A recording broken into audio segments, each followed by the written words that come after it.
Hello everybody. We are back after another match day is over in La Liga. This is the 10th match day, and I have to say, this match day, there were a lot of results, which were kind of predictable, kind of which you had been expected, but the way they have been there, the way, you have the result have come and all, I think that's a pretty different story to tell, I have to say. So before talking about, I want to talk about of course, the top three teams. The first one is, of course, at the top of the table is Barcelona. The second is Real Madrid, and of course, third it is Atletico de Madrid. But before we go there, I want to talk about some of the matches. How before this match day, Villarreal was tied with Atletico with 17 points, but Villarreal drew their match and we won. So now they have 2 points behind, which is kind of a good thing, I would say, for Atletico. But definitely, it's not something we should be relying on when it comes to being among at the top of the table and all, because we should be looking up to win this title. That should be our aim. But I don't know how we are doing and playing, because after the recent interview which was given by Diego Simeone, I am kind of disappointed from what he had said. And the kind of football and the dogfight football he plays, this thing he has said is completely opposite of the kind of football he has instilled in the mindset of Atletico players. So I'm really disappointed in that case. But yeah, let us talk about other matches first. Valladolid won a really important match. They've got an important 3 points against Alaves, which would really help them in their this relegation scrap battle and all. Scrap battle. Their Valladolid, if you see, they are currently 8 points in 10 matches at the 18th position, still in the relegation zone though. Man, we have got to talk about after that. We have to talk about Valencia though. I have to say Valencia, they're gonna be, man, they're being pretty, they're really struggling, and that's a serious concern. And if you look at Real Sociedad, they won the match against Girona definitely, the way they played in the first match in the first half with us, you know in against Atletico at the home, I thought they still have it. They might come up in the table. Maybe I was expecting them to finish 6 7 something around like that. I mean, that is my prediction, though I think they still aren't able to win big matches. And they're even drawing and dropping points against mid-table teams like Alaves and all. So let us see what's happened. I think they're gonna be mid-table this season, from what it looks like. And yeah, and Villarreal drew, as I said before. Real Betis won their match against Osasuna, even though they got a red card. And in that match, Vitor Roque started the scoring, which is a big thing for him. I like that guy, even though he plays for Barcelona. Now he plays for Betis because, of course, his loan. And Nathan got a red card. So yeah, we have to be careful. Betis is a good team. It's been doing pretty good in since past 5 years. So we have to give them respect, and we have to. And it is what it is. It is a must-win game for us. Every single game for us is a must-win, given the fact we are just 7 points. Like, we are 7 points behind Barcelona and 4 points behind Real Madrid. So talking about Real Madrid, they won the match 1-2 against Celta Vigo. Though I must say Celta Vigo played really good. There was no Iago Aspas. Celta Vigo has shown tremendous improvement in terms of their gameplay from the past season, where they were fighting with relegation teams, from not getting relegated. And I personally believe them. They're gonna finish above. They're gonna finish around eighth, I would say, or maybe seventh, if they get some of their players step up. Like, I have to talk about Borja Iglesias. He's somebody who has really been playing great for them. He created nuisance against us during our match as well. So props to him. Though I have to say, Real Madrid, it's the same old story from past few more matches. I have to say, like, they didn't play good. They weren't really convincing. But the kind of players they have, they just simply win it. That is all I have to say. I mean, Kylian Mbappe started the scoring, and after that, after half time, 5 minutes after, you know, Celta Vigo got their equalizer. But after 15 minutes, Vinicius Junior just simply scores again, and it's now, after that, it was a cakewalk for them, in spite of not playing good. That's the point.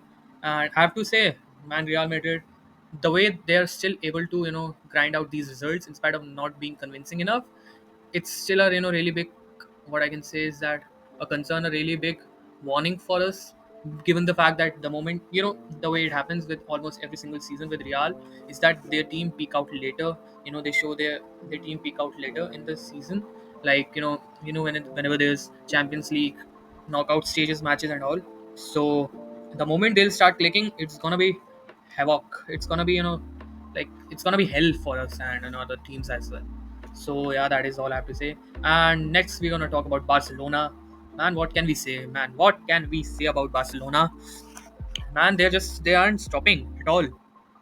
I don't know what to say. I mean, the way Robert Lewandowski, he's my favorite striker of this his generation. I'm telling you this straight. He's my favorite striker from his generation, and I really like the guy. He's probably one of my favorite players alongside Griezmann. He's at that level for me, and but still he plays for Barcelona, so I'm really in kind of in split whenever I think about it. But man, I'm so happy he's scoring this much amount of goals. It's crazy and it's great. And other than that, I have to talk about Lamine Yamal. What can we say about this guy? He isn't just stopping. He's like this 17-year-old kid is just insane as hell. And Ansu Fati also started this match. Rafinha's been great. He has been unlocked by Hansi Flick. That's the only thing I have to say. And Sevilla is also struggling. They are pretty. They are having a lot of big struggles in terms of maintaining their finances and everything. And it's really tough for them as well alongside Valencia. I have to say. And again, nothing more to say. Barcelona is playing amazing football. They have the most XG in the La Liga this season, and of course, have scored the most goals. They are the most effective trio in terms of Rafinha, Yamal, and Lewandowski. Ah man, it's crazy. I don't know. I mean, it'll be interesting to see them how they play against us and how we, respond to their kind of gameplay. How Simeone does stuff. Even though I'm, talking about Simeone, I'm really disappointed from what he has said. I think all he's thinking about is just saving his job and everything. I'm being honest.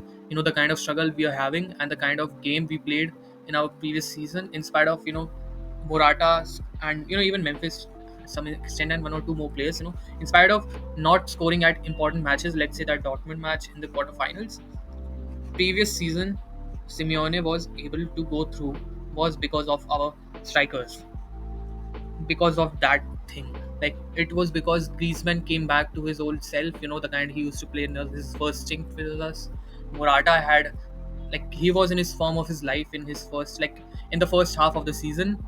So you have to say, and some important goals was of course scored by Korea and Memphis Depay inspired. So it was because of that that we ended fourth, and we came we got through quarterfinals in Champions League. But I have to say this thing: our team, it's not looking good. It's not been good. This match against Leganes, I have to say this should have been a routine win. We should have started scoring somewhere around maybe between 30 to 50 minutes. But who starts the scoring? It is Leganes. Wow.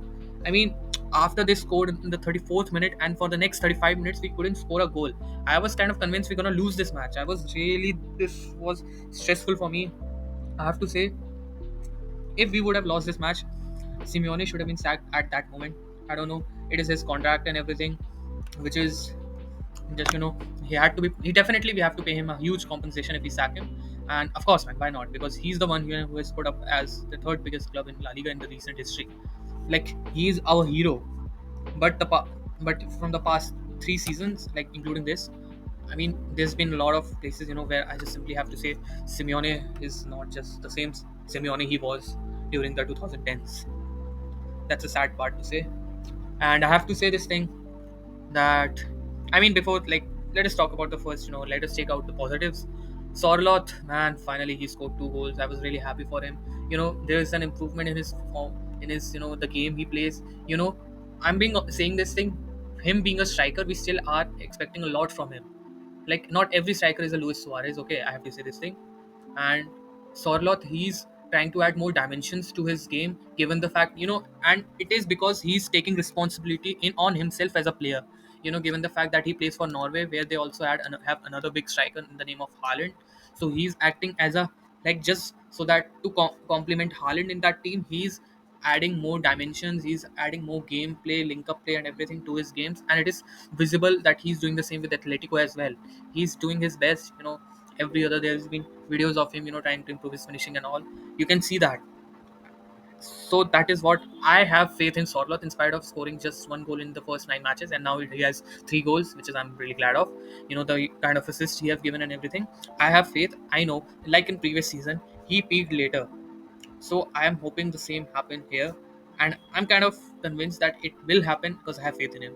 Other than that, let us talk about Simeone, Giuliano Simeone, his son. Man, he was great. He has that Atleti blood in him, and score and giving an assist to Griezmann, our hero, our main guy. and after that crying, it's just pure football, man. And after that, another player whom I really loved the way he played. It was really fun to see him, gel in with the team, finally looking to gel in and being more comfortable, is Alvarez. The kind of never give up attitude he showed, that athletic blood and everything he showed in that last minute, giving the assist to Sorloth. That was just pure gold. That was pure gold. That was pure quality that he possessed. I just love it. I just love it, man. Oh man, that was, these individual brilliances really made us win this game. But I have to say that was all, putting up bandages on the wounds and not, really giving us the medicine and all, not treating it. That is the point. Because, this season we have seen 10 matches, and this thing is pretty evident. In spite of having new players and everything, the moment, there's Simeone sees stuff, where he's like that this isn't happening, what he does is simply, put out the same old team and, start doing haram ball and everything. That is what he does. I sometimes see him being lack of, have some lack of ideas and everything with Simeone. I see those a lot in him. This is concerning, but still, man, come on, man, Simeone, Cholo, he's our boss. What he has done with us is something I have to say. In terms of history, everything he has done from being player and manager and everything. The only guy who is at the same level of him, like who alongside he is alongside Simeone, is Luis Aragonés, of course, our second all-time top scorer and everything. Man, that is all, man. And yeah, I mean, I still have faith. I want to win a single trophy this season. This season shouldn't go as trophyless. We have back-to-back 3 seasons without a trophy. This season we have to win. So that should be the motto, not what he has said in his interview. So yeah, I hope you like this video. Thanks for watching till the end. Please do like, share, comment, and subscribe to my channel for more. I'll see you soon. Goodbye.